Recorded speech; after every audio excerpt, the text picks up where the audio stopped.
Miss Liz, tea time, yeah, making a difference, one cup at a time, tea time, yeah, Miss Liz, tea time, yeah, making a difference, one cup at a time, tea time, yeah. So be sure to grab your tea, grab a seat, and tune in to Miss Liz, tea time. Making a difference, one cup at a time. Tea time, yeah. Tea time, time.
Well, good morning and welcome to Tea Time. And oh my goodness, we're in October already. I can't believe that we're almost at the end of the year. 2023 has just flown by like unincredibly, really, really quick.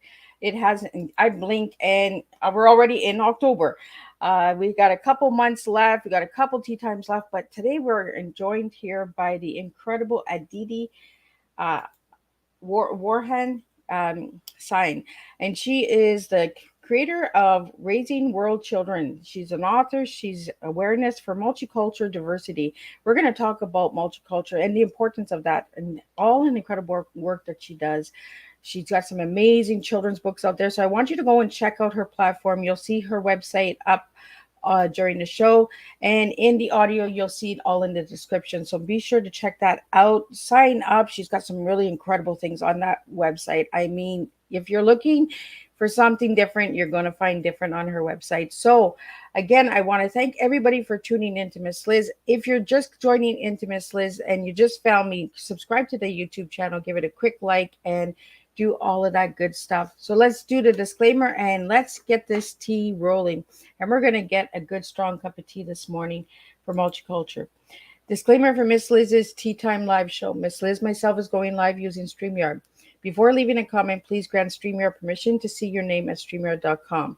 Please be advised that the content brought forward for any Tea Time show hosted by myself, Miss Liz, is always brought forward in good faith. However, may bring forth dialogues and opinions that are not representative of my platform. The facts and information are perceived to be accurate at the giving time of airing. All Tea Time guests and audience participants are responsible for using their good judgment and taking any action that may relate to the discussion. The content brought forward may include discussions for some where they may be emotionally at risk. It's significant to know that this show is engaging in discussion forums only to offer and inspire awareness and connection, and is not providing therapeutical advice.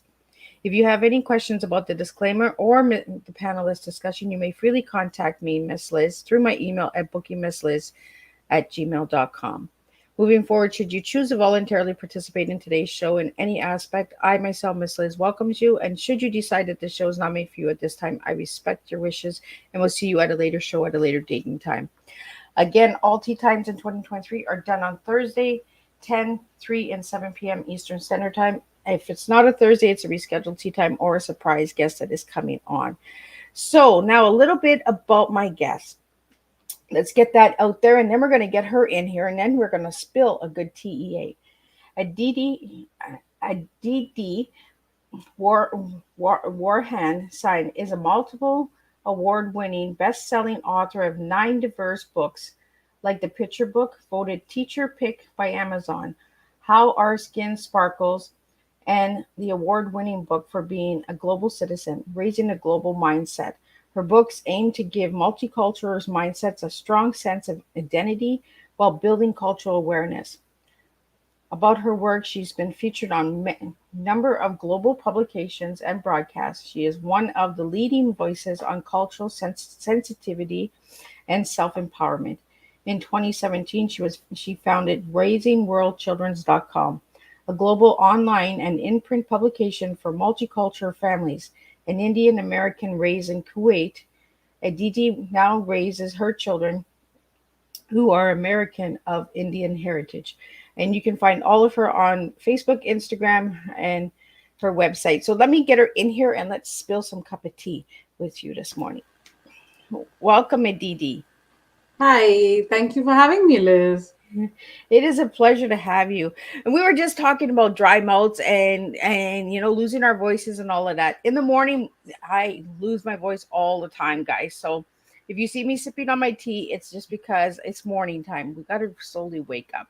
So, Aditi, I want to start off where I start, where everybody. Who were you as a little girl, and who are you now as a grown woman? Wow, that's a big one.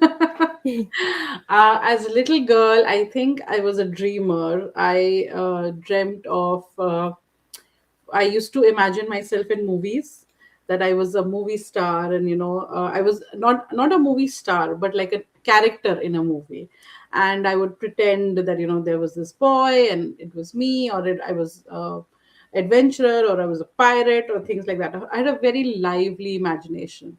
Around 9 to 10 years old, and actually it was around 13 when when we got the first computer in our home, was when I was like, oh, I think I want to have my name up in a New York Times best-selling something sometime.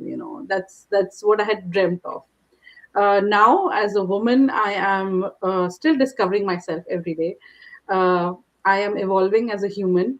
I am a mother of two. I have 9 and 12-year-old who were born wise beyond their ages. So it's been a struggle, and it's wonderful at the same time. I am a global citizen who aspires to help people see how important it is to have a multicultural mindset and have grace in conversations about cultural sensitivity, and how to build confidence within and without. So when you say global citizen, what do you mean by that? I mean, someone who is very accepting of other cultures and who tries to learn from other people around her. I do enjoy uh, watching content across platforms, and I enjoy attending cultural festivals. I enjoy living in US. I haven't had the opportunity to travel a lot, which I dream of doing someday when I make it big as an author. but but till that day comes, I do everything else, like reading, or reading stories about other countries, and watching a lot of content which is from other countries as well. So Aditi, were you born in Kuwait?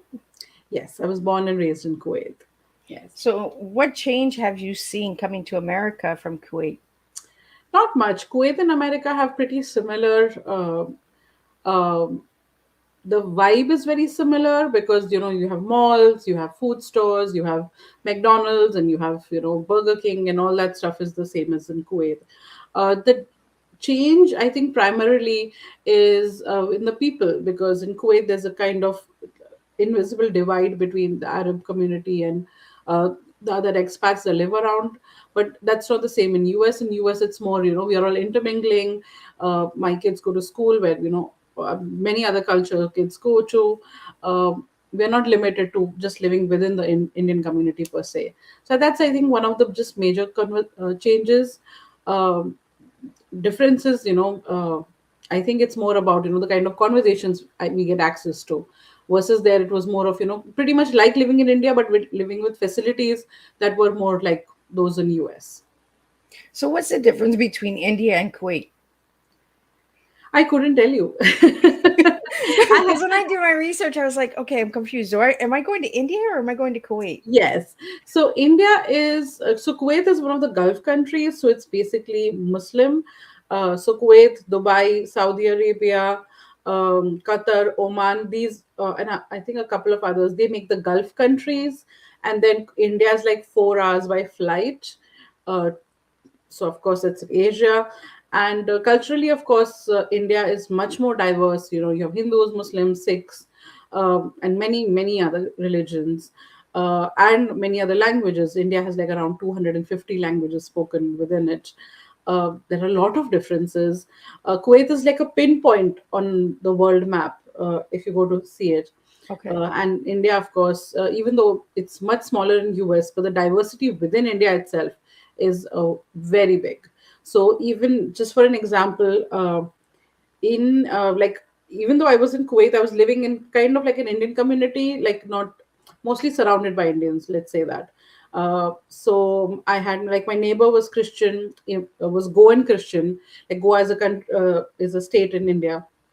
Our friends were Gujarati Indians, which is another state of India. So even within Kuwait, like, our community was diverse because our access was to different states of India within our community. So that's Wow. something that's very different.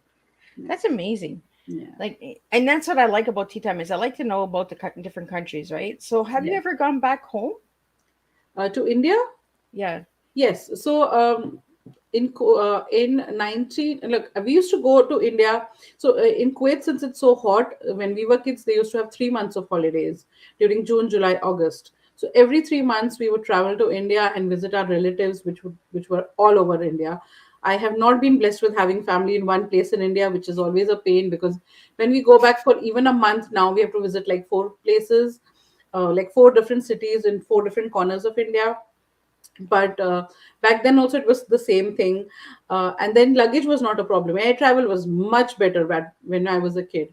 But still, my mom used to make it difficult because we used to end up carrying like a lot of gifts for our relatives, and big suitcases. So every person had like two suitcases, and then two, three, four handbags, and stuff like that. And that's what we used to do. And then in 1990, I don't know if you remember, Saddam Hussein decided, from Iraq, decided to invade Kuwait. And then, of course, it was a state of war that time, and we had to leave Kuwait for, I think, 3 years. My father came back after 2 years, and then we realized our house was looted completely. There was nothing left there. So then we had to rebuild. But during those 3 years I was living in India. And then I did my engineering from India also, because in Kuwait you don't have much of higher education. You didn't have it then. I think now you have a lot of online courses you have access to, but then you did not. So I did my computer engineering from India in Mumbai. So we have a question here for you, Aditi. When Kuwait was invaded, was your whole family moved? Yes, yes, we all moved. We moved to India. My brother was 6 months old that time, and we moved to India just with, like, my mom had stitched gold in her petticoats and one bag of diapers. That's all we left Kuwait with. And that's what a lot of people don't understand is when you have to pick up and just move, right? You don't have time to grab like your favorite toys or your favorite clothes. It's just No. we gotta go and we gotta go now. Yes, yeah. So No. how did that impact your life? Oh, largely, I think that actually hugely impacted what I do, the work I do now, because it was in India where I used to feel the most out of place. Even now, when I go to India, even in US, like, if I'm living, having conversations with a lot of people who've just lived in one place in India, my conversations are very different compared to, because sometimes I cannot understand why someone would have that kind of mindset. uh, but that's just because I was not raised in India. So a lot of people will say, oh, don't, when you talk, you don't seem very Indian, like you have. I said, but the caveat is that I am not technically Indian, though a lot of Indian traditions and cultures have evolved themselves also. So when I went to India in 1990, I still remember, and I've written extensively about this in all my articles and books, is that a girl in the bus, like, going to school, my first day of school, and she's like, "Where are you from?" And I said, "Here." And she said, "No, where are you from?" And I, like, that was the first time I understood that people expect you to know which state your parents are from. So, and even in that, my parents are not from the same state in India. My father is from the north side and my mom is from the south side. So that also used to be, oh, so it's a love marriage. And I'd be like, no, it's an arranged marriage. We are from the same subculture, but it's just that we grew up in different places. So multiculturally, like even today, my family unit, my family is married to Muslims, Christians. We have like all from Canada, Australia. Like we have all kinds of people within my family because we're very multicultural that way. So have you always, after you left India, you came to the US? Have you always been in the US since then? Yes. So I was telling someone the other day that I think in Richmond, the year I completed my 11th year was the longest I've lived in a place. So that's why Richmond will always be home to me because it's the longest I've ever lived. So it's wonderful. We built a home here, and we have our kids here, and it's like lovely.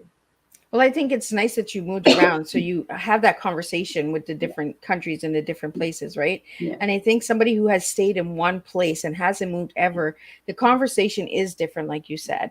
You Yes. know, they haven't experienced outside of their communities, so they don't know the differences that are out there. Yes. So, what kind of conversations do you have with parents that are from multicultural locations?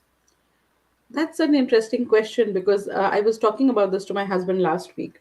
That we have noticed that parents, or rather people who've grown up in multiple places, or maybe who've traveled a lot when they were younger, have or have experienced various cultures, even like by living, like they've had friends who have different.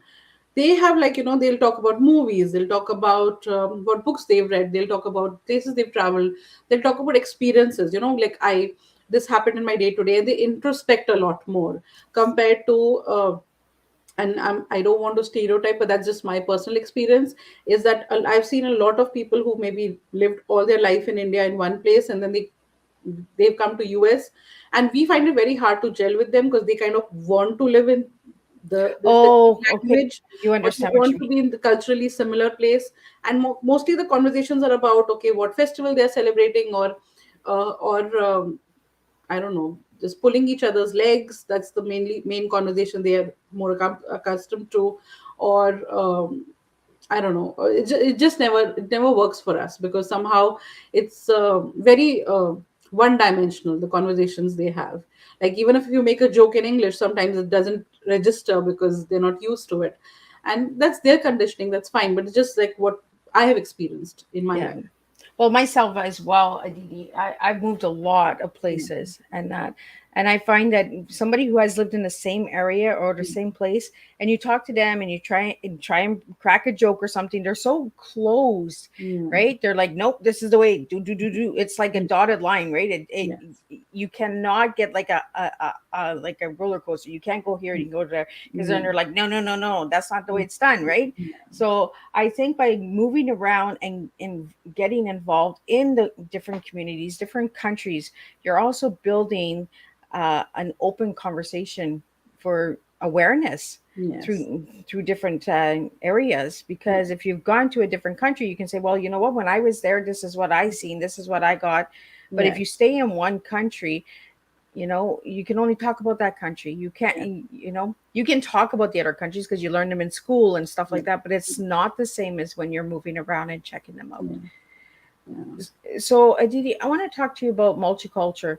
When you hear the word multicultural, what comes to mind for you?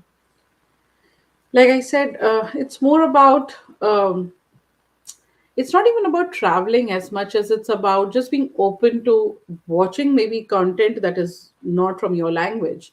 Like I'm mainly Hindi speaking, but I watch movies that are in French, I watch movies that are in German. I mean, that's what subtitles are for. They give you a good even if you're watching you I mean, I personally have come to realize that you don't necessarily have to travel, but you should be open to learning.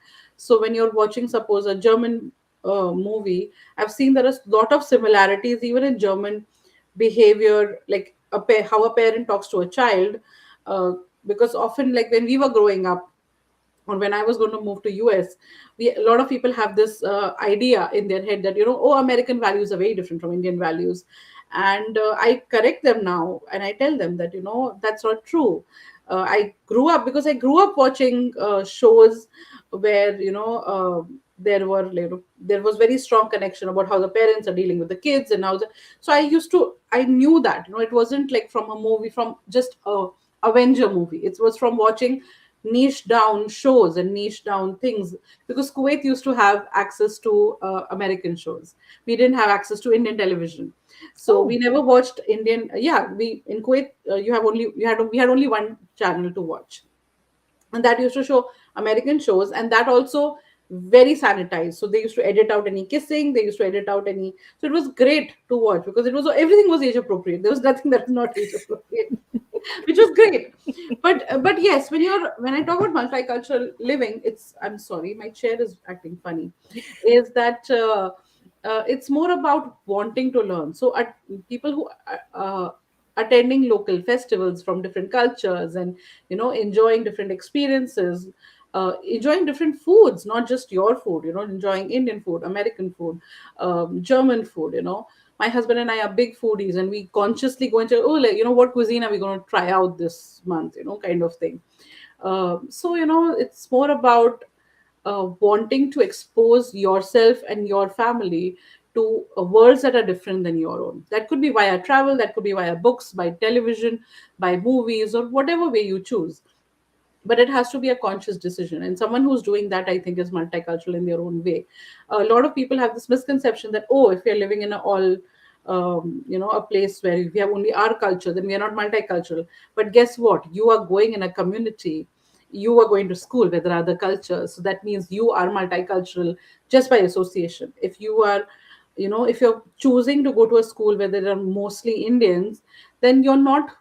Even if you are in US and you're choosing a situation which is Indian constantly, then you are not multicultural, you're still Indian. In And I'm speaking about Indian specifically because that's what I know. That could be different, but this, I think, applies for most communities, where often you'll see a certain culture, they're like, very niche down, and they don't want to expose their kids. Even if their kids have other friends, they don't invite them over. uh, that's not something that I do. Like my house is touch wood, God bless, I'm very happy about it, that a lot of my son's friends, they come home, my daughter's friends, they all come home, they have sleepovers with parties. I feed them Indian food. My son says, Mom, why do you treat my friends like your kids? I said, because my house, my rules. If they're coming in my home, I'm not ordering pizza for them. If I'm tired, I will. But if I'm making dosa, I'll be like, hey, you want a dosa? They'll be like, okay, we'll try one. And I'm like, okay, try it. How else are you going to what how else will they learn? And I can't keep ordering different kind of food just to appease someone. This is my life. If you're coming in my home, isn't it wonderful that you get to experience something new? And I hope that my kids are doing the same.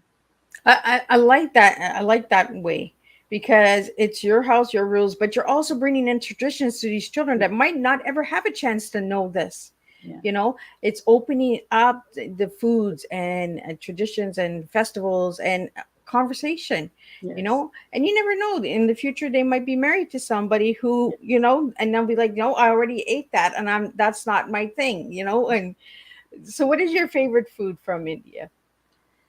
Oh, funnily, you will laugh at this. My favorite food from India is called Indian Chinese. Okay, so you Well, got two countries mixed in. it's called Indo-Chinese food, and I will tell you, it tastes nothing like Chinese food. And any Chinese person is going to laugh when they hear this because they don't know what it means. But it's a specific kind of cooking that's a mix of Chinese. It's mix of Indian spices um, with Chinese flavors, Szechuan cooking. It's kind of mix. So it's super delicious. It's super spicy, and most Indians, if they have Thai food, is very close to it. So since I don't in Richmond, I don't have access to any good. Actually, around me, I don't think even in DC there's any good Indo-Chinese place. So Thai food is the closest. So we'll constantly order Thai food. So yeah. So when you have these children over that are friends of your children, what Hmm. what recipe do you usually make for them? I make whatever I'm cooking, I'll just give them some more of it. Well, I like that. Yeah, so if I'm making dal rice, I'll give them dal rice. If I'm making rajma rice, I'll give them rajma rice. If I make parathas, I'll be like, hey, I'm making parathas. You want them with egg or you want with potato? I'll give them that much option. But like I said, if I'm tired, if I'm ordering for myself, I'll order for them also. But yes, if there's food, I mean, why would I order specially for them? It's like, Right? it's not a party. If it's a party, of course I order special food. I like that. That's the kind of the way we got raised with my grandparents is like what's on the table is what you eat or you do Yeah. without. Yes, that's fine, and if the kid says no, I tried it, I didn't like it very much because last Diwali party, I remember the kids were like, oh, we want to try this, and my son and my daughter are. I'm very ashamed of it. I mean, not ashamed is not the right word, but embarrassed is, I think, better word is that they are very picky eaters. They don't eat anything new, even in my home. Like in my home, they have every vegetable, but for God knows what reason, they are very picky. But all my kids' friends are not like that. So they came home and they were like, "Oh, we'll try this, we'll try that." And then there are a couple things they didn't like. It's like, "Do we have to eat this?" I said, "No, it's okay. You tried it. Thank you so much. You can leave that." And then that's fair, because most of the time when I make the basic foods, they're fine with it, so it's okay. Because festival food is, of course, a little bit more acquired taste. So festival food is different than the regular traditional food. Usually, yes. So what's the difference? So usually, like for Diwali, we make a lot of snacks. Uh, there are like they're gujiyas, there's chakli. These are like specific because they're deep fried. So we don't usually use it in regular cooking. In regular cooking, there's usually like dals which are like pressure cooked, and rice or rotis and parathas, like flatbreads made from wheat, much more healthier. Okay. And then on festival season, you'll have pani puri. Like we still have pani puri regularly also, but not as like on festival times. You'll see most people love having, because these are all deep fried and heavy foods, right? The sweets, like festival season has a lot more sweet making, which otherwise I don't think anyone even eats cake anymore these days. So everyone's very weight conscious and that ways. But so you have laddus, you have gujiyas, you have pedas. These are all sweets, cookies. Nowadays, because of course our kids are like more American, so they want mom, can we have brownies as also? So I'm like, okay, fine, of course. So we'll have one, or during Diwali we'll have one cookies or one brownies to appease the younger crowd also. So Adita, your children were raised in America, so they have the American mindset, right? Yes. Uh, And I feel that the Americans are scared to try different, right? I think again that's I think Because that I know totally in depends. Canada too, they're like that. We're really like, oh, I don't know. Like I like to try different stuff. I like to try Yes. different foods, and I'll be like, oh, I tried it once. That's not for me. And then Yes. I'll be like, oh my goodness, that's so good. Now I need a recipe, so I got Yes. to go hunting for a recipe. Yes. But your children were grown up in the States, so they had that openness of the American food from family members and friends that they've been to, right? So when they come home, do they say like, "Mom, you should try this," or "Mom, you should do this," or No, like I said, unfortunately, my kids are very picky. So when they go to someone's house, they'd be like, "No, thank you, I don't want to have that." Unless it's pasta or dal rice, like kind of. If there's something familiar, they'll have it. If it's a spaghetti and meatballs, they'll have it. But if it's anything, and I keep telling them, I said, the point of going to your friend's house is not to trouble the mother. So can you please just eat whatever's served? And then, of course, as hosts, they feel obligated, so they'll just heat up some nuggets for my kids. And I tell them, I said, that's not right, but I don't know why, because even when I was pregnant, even when they were young, I exposed them to all different kind of foods. But for some reason, fries and nuggets is like a safe food. I mean, in my home, they eat all vegetables and they eat all curries. I'm making them sound very bad. They're not that bad, but it's just that if something, like if I make ladies' fingers in a certain way and someone else makes it and it looks different, even though they know it's their brain knows, but they will not be willing to have it, which is very weird. So I don't know what that is. I think it's a texture issue, maybe. I don't know. I can't excuse it also because it's kind of rude, but what can I do? but it could be the texture because a lot of people suffer from that, right? The texture, Yes, it could be the yes, same exact food, but because it's made differently or it looks differently, it's like I'm not sure about that. Like yes, yeah. I it could think be I the think same that's a recipe lot. and you Yeah, just make it differently. Like you might fry yeah, it a little bit more, you might yes, bake it instead of yes, frying.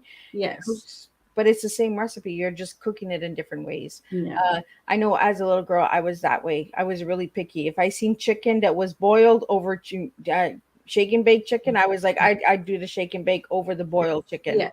And my Yeah. grandmother would say, it's still chicken. Yeah. I know. I know. Yeah, I think that that's what it is.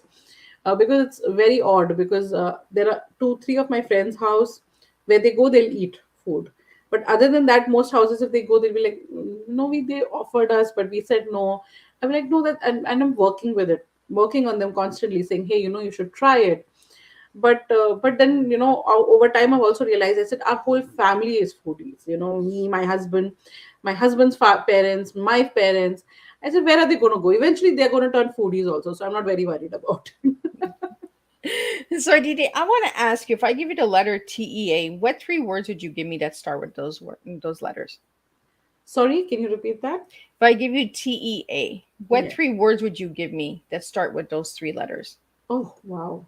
uh Trustworthy, um encouragement, and what do you do with A?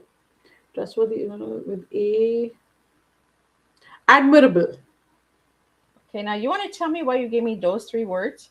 Wow. I think with tea, I think that's what I totally believe in.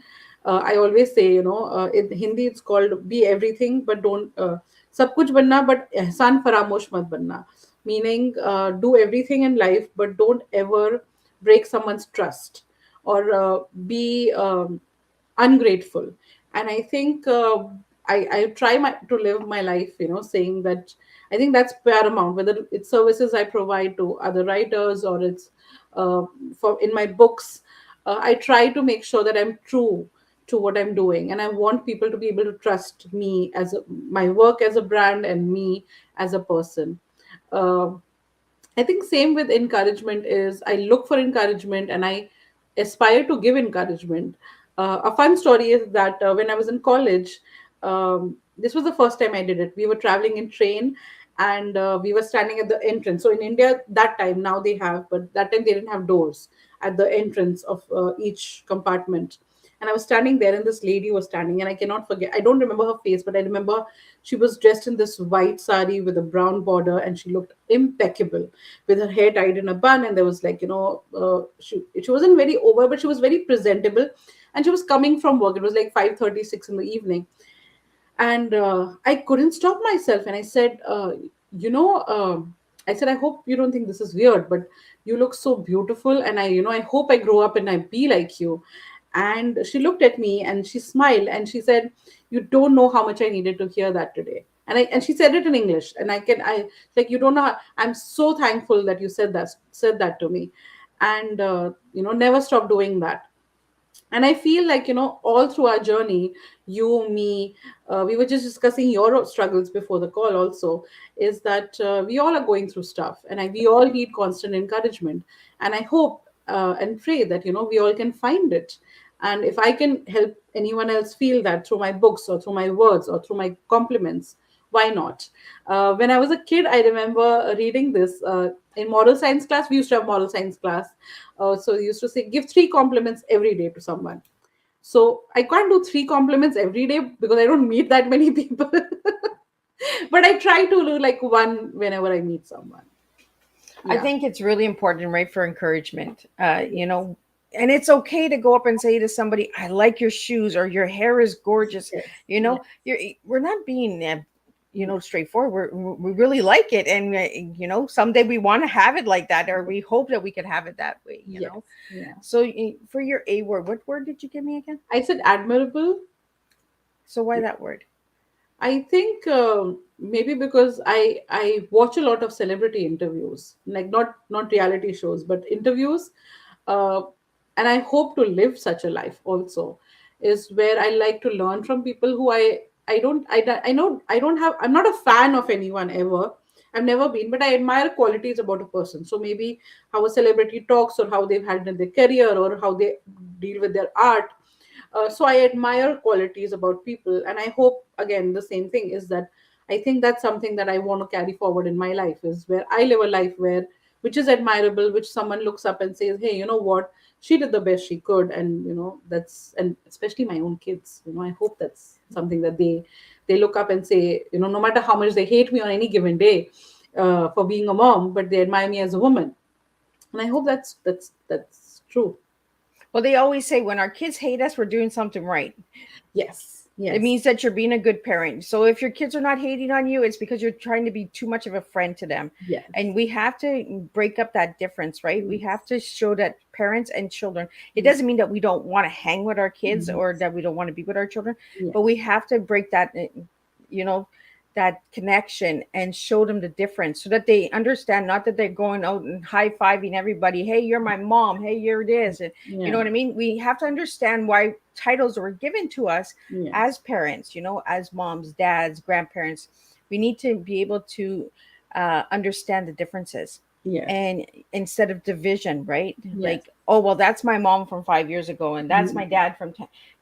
I think that's where the confusion comes in, where a lot of the children now yes, today are all confused with who they are or who yes, people are in their lives, and yeah, then they can't build that relationship. They can't build that connection, right? yes. I love the word.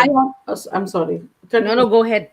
No, I honestly think that we are all always confused. I think people, and I'm sorry if that doesn't align with what you're saying, but I think we are constantly finding ourselves. So people often confuse is the word, but people often confuse confusion with uncertainty. Yep. But confusion in as a human, as a child, as a teen, as a young adult, as a adult, as a parent, it comes from constantly finding yourself, constantly worrying if what we are doing is the right thing.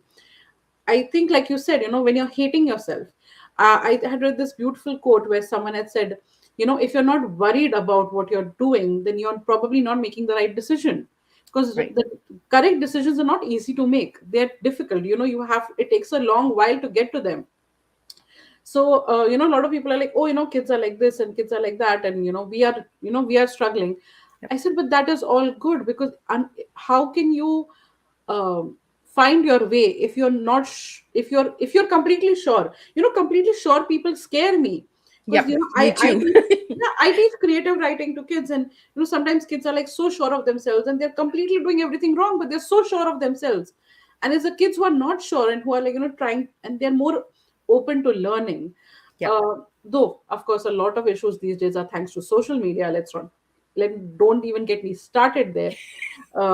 Because I think it comes from, and I'm adding to your previous point there, where parents are trying to be kids friends because they have so little time with their kids, Yep. because kids are overscheduled and they are busy with their gadgets, and parents are working overtime because of course inflation. And all of that leads us to, okay, we have this much time, do I really want to fight with my kid during that time, or do I just want to have a calm time? Yep. And then of course there's no parenting happening, because it's parenting is work also. It is Yep. exhausting and it is painful, it is physically painful sometimes. So yes, you have to pick your battles, but you have to fight them. And the kids are confused. I mean, not confused. I would say rather, I would rather say they're straying off the beaten path is because they don't have enough guidance being given to them during the time when they are free, when their brains are open to Yep. learning and not being, fixed into something. I'm the same way with you, Aditi. Is Mm. when somebody is too comfortable, right? Or it's so easy. Yeah. Are they actually working towards something? I'd rather work with somebody who is struggling, who is upfront and saying, this is hard, but Yes. let's give it a try. Yes. Let's push it, you Yes. know, because nothing grows when it's easy. Yes. It's like if you plant a seed in the ground and you just expect it to grow, you don't water it, you don't give it any love, you don't talk to it, and it just grows. Yeah. So it's a tree.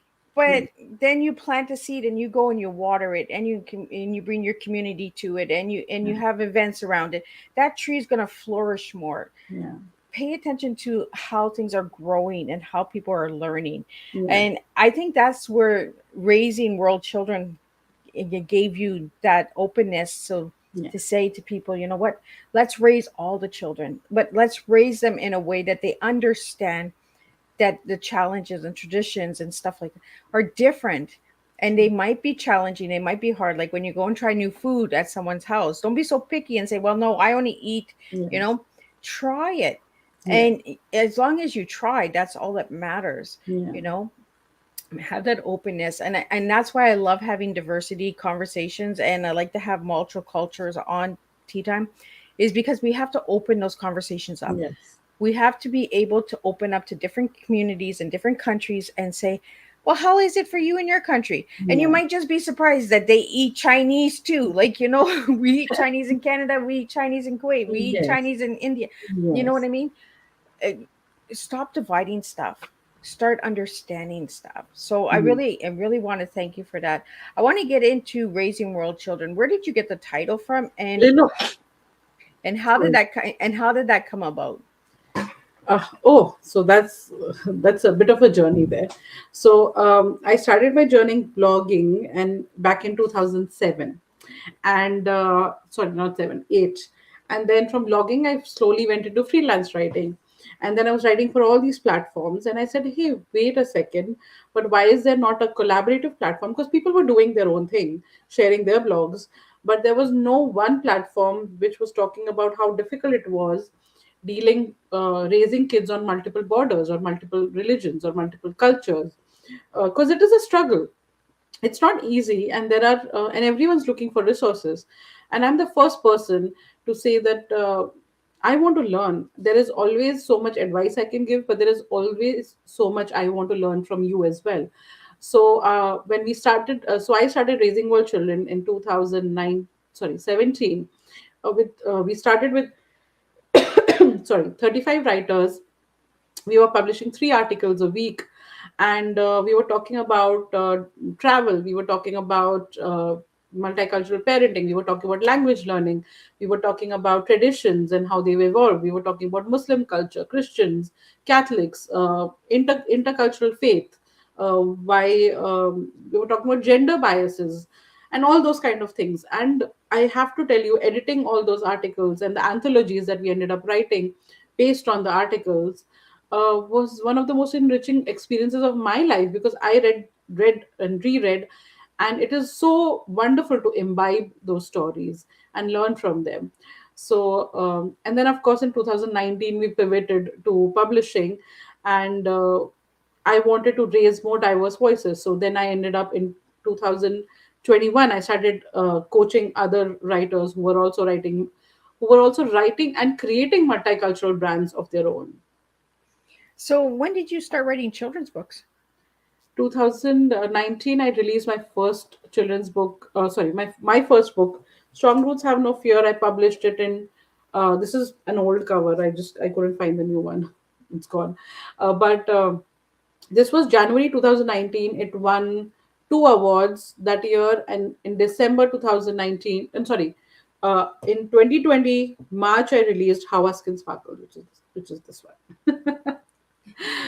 And this one went on to be Teacher's Pick on Amazon.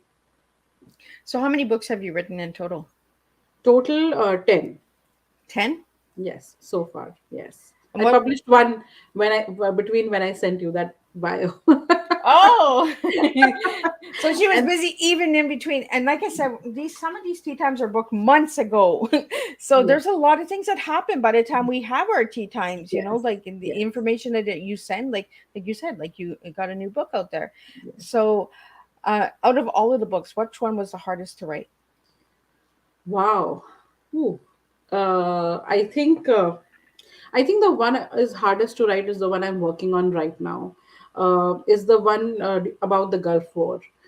It's a story I'm writing for preteens, preteens to teens. It's about sharing how that experience helped me find myself, or maybe understand myself and my culture. And of course, it's not like a autobiography. So there's a lot of fiction in there, but it's very difficult to write because it has a lot of real people stories included in it.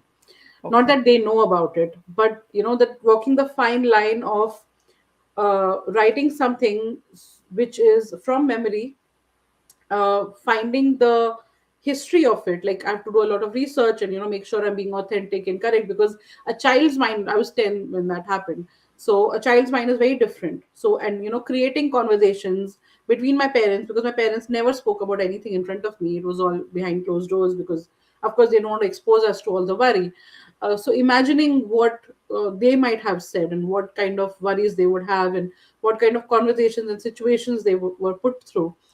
And of course it's also a story about a mother and daughter, which is something I wanted to talk about, and to reflect that without sounding like, I'm being preachy, or I'm trying to, tell people that yes, all mothers are bad. No, it's like, kind of, it's a struggle.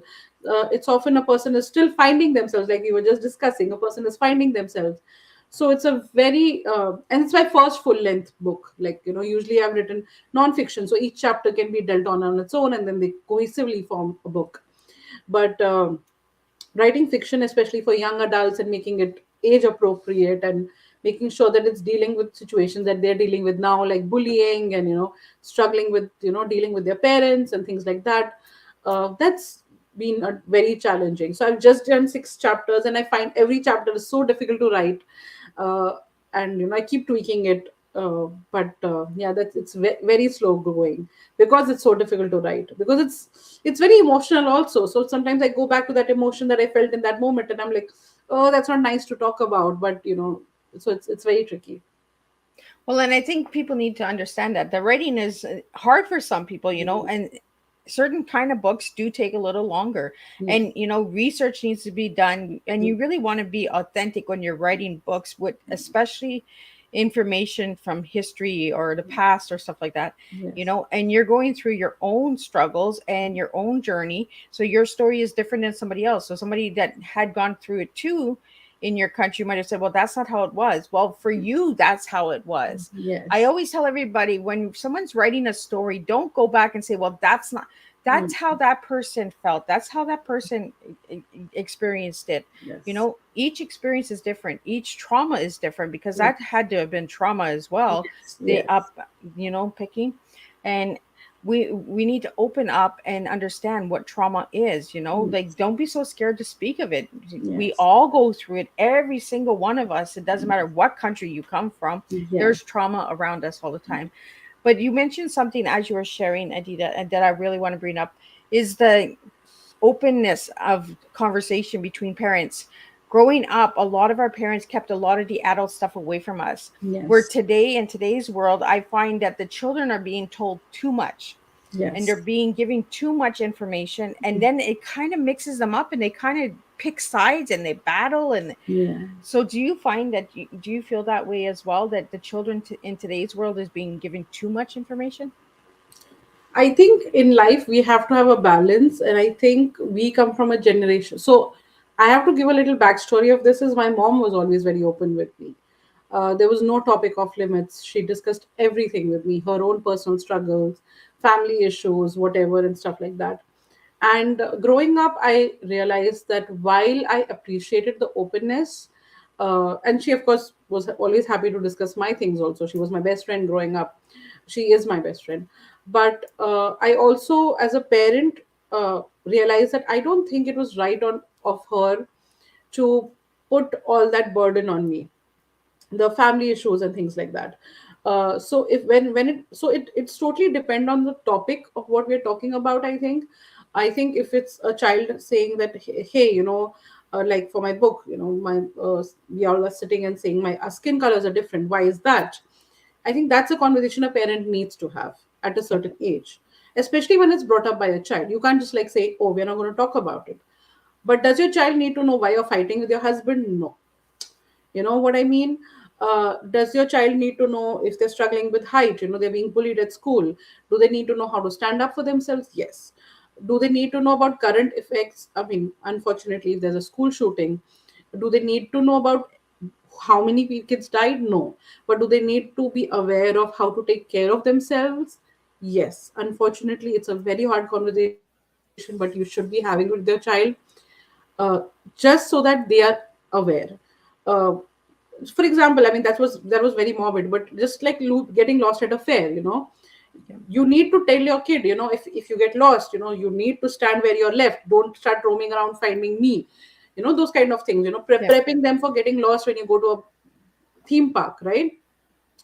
or issues that they may experience, like maybe they have a person in their class who's different than them. If you notice it at school when you go to the class and you're like, oh, okay, if your child is not brought it up, just bring it up and make sure they're being empathetic to them. That is a conversation a child needs. But do they really need to know about why someone didn't inherit money or things like that? I think not. So it's a fine balance, but I think as parents we need to make our judgment. And again, every family is different. Maybe some kids end up knowing certain things also, which is fine. But yes, I do believe that our kids don't need to know everything. Another thing also about speaking to kids is that I think our generation is a little at fault where we want to explain everything to our child, what decisions we are making. I'm doing this for you because you are doing this because we are doing this because then this is my personal experience, and I've spoken to my kids about it. Is over the years I've noticed my kids kind of feel entitled to an explanation, and I tell them, I said, I don't know an explanation to my parents, and I don't know an explanation to you. So you need to understand that I tell you things because I want you to be aware of how decision making happens. That doesn't mean you have a say in what I'm saying, right? Again, that's a fine balance. But I think where we have, and again, it's a double-edged sword, right? Yeah. When they learn about why did I choose to spend on a Lego experience and I don't buy them a toy, they need to understand that this that the dynamics of that, why I would Yep. rather spend $40 on something than buy them a $20 toy. But do they need to understand certain other things? Maybe not. So I think it's a very fine line that we need to be constantly walking. And that's what parenting is, isn't it? It's like 1,000 million decisions you're making in your head constantly, and it's so tiring. Yeah, parenting is not easy. If anybody says parenting is easy, you scare me. Yes, yes. Oh, it cannot be easy. Working. Anybody that says anything is easy, I'm like, oh, I don't Yes, know. yes. You Oh, know? especially consequences. It's so difficult to give kids consequences, right?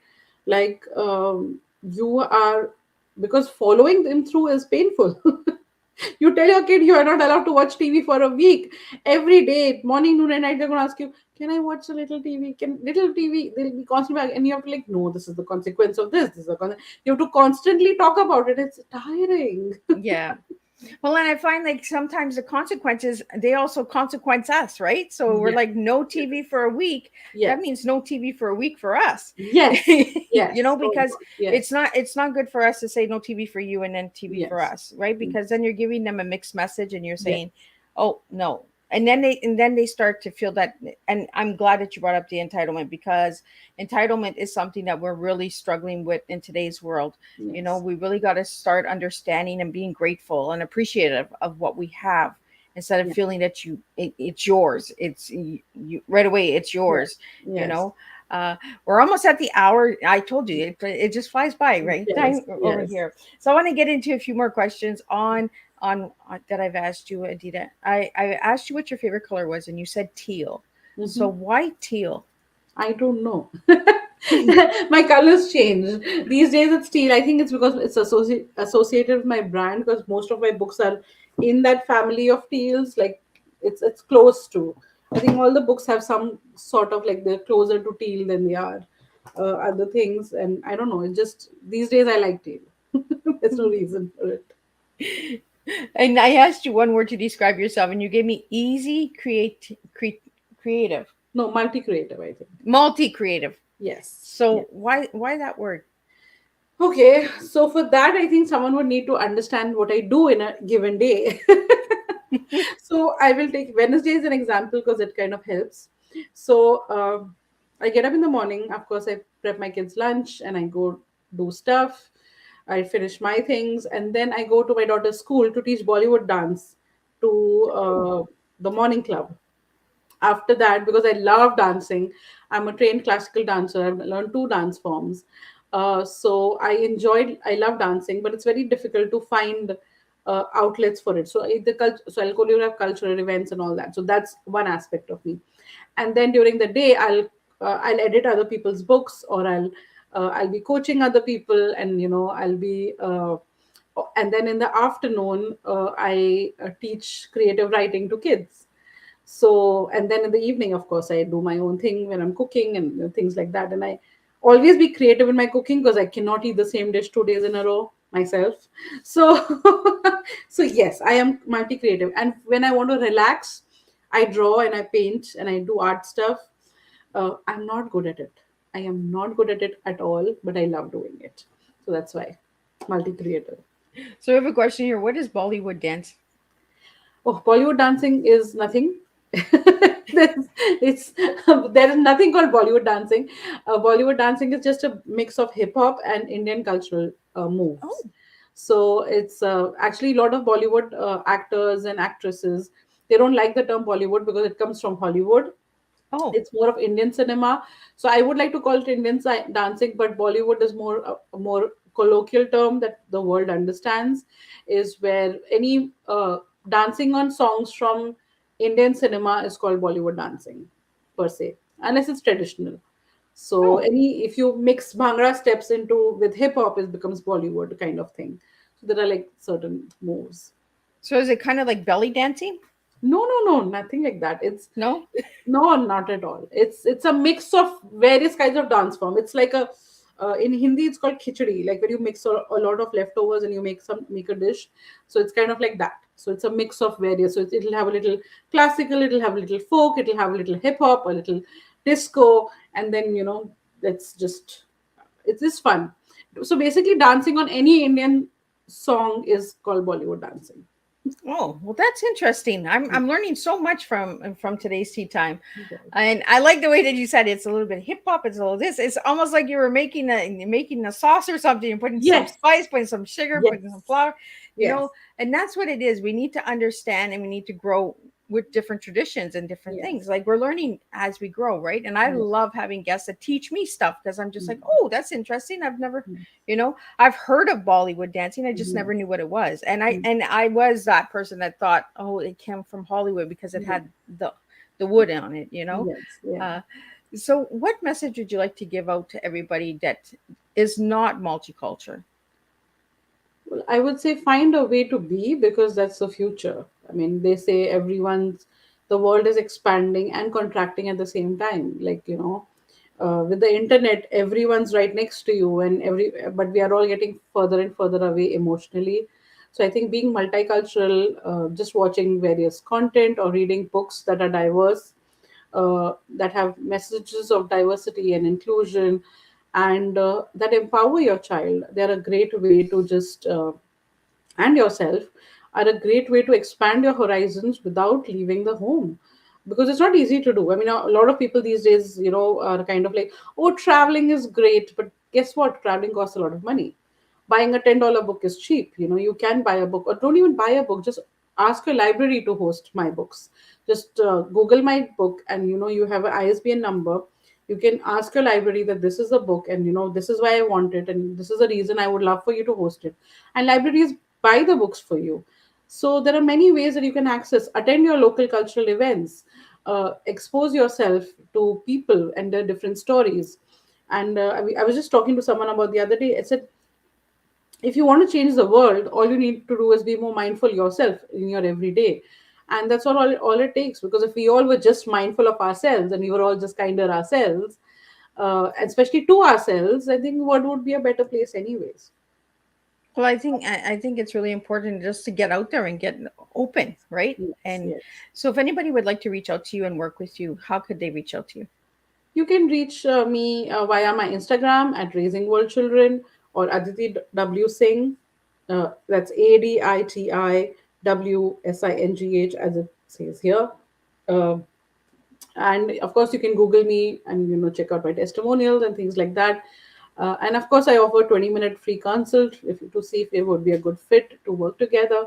And I love working on multicultural books. I specialize in cultural sensitivity and books that are about special issues. I love because there is the traditional publishers are still working in a certain format, which is the beauty of indie publishing, where you can set up a brand and you can tell the stories that need to be told today. Uh, I help doing that. I've so far worked with over 200 authors, and it's always a lovely experience working and creating stories for tomorrow.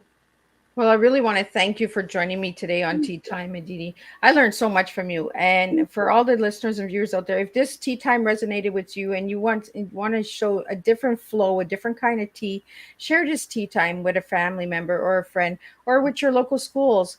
And if you want some interesting books for your schools or your classrooms or stuff, like, check out Raising World Children. The books are amazing. Your platform is really open, and she does Yeah. work with a lot of different people. So I Yes. highly recommend that you check her out. So again, Aditi, I want to thank you. I want to thank all the Thank supporters and listeners today. If you're listening, please push hashtag replay if you're watching the replay. And I will see everybody at 3 p.m. with the second tea time. And we're going to be talking about acceptance. And we will have captions on because my guest is deaf. So we will have that going on. So we are opening up today's conversation with a lot of multicultures, a lot of understanding, a lot of diversity and inclusion.